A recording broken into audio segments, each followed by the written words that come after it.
بعد ضغط منها قالت أيوة دي شقة كان هو مأجرها وكنا بنقعد فيها وكده. واكتشفت طبعا إن هي مش بنت لما كشفنا عليها وأصريت إن أنا أكشف عليها وأطمن عليها لقيت إنها مش بنت. استنى بقى. من مم. انت شكيت فيها انها عاملة علاقة مع خطيبها الاولاني بما انها بتروح له شقة، أكيد. فصممت تاخدها عند دكتور تعمل عليها كشف عذرية. الو. ألو السلام عليكم. عليكم السلام ورحمة الله وبركاته، اهلا وسهلا، نورتني.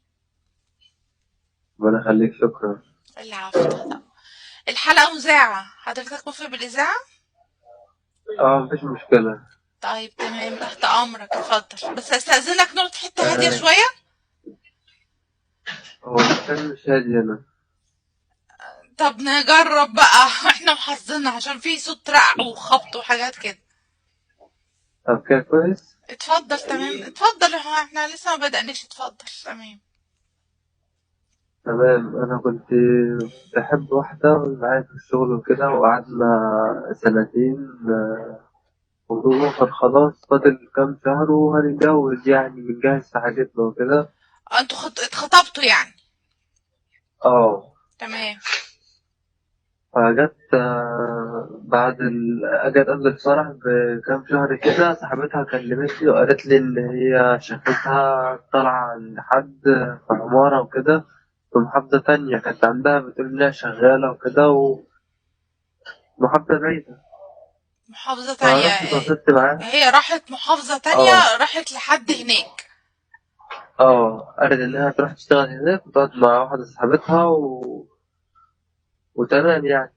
فجت مم. صاحبتها اتجوزت رقم وكلمتني قالت لي في حصل كذا كذا منها وأنا مش عارفة أعمل إيه ويا ريت تيجي تتصرف. فجيت اتصرفت ورحت المكان دوت. مم. اكتشفت طبعا إن هي كانت بتروح لخطيبها الأولاني وكانت بتروح شقة مفروشة ومش مرة ولا اتنين ده 4 مرات. انت رحت لها وشفتها بعينك؟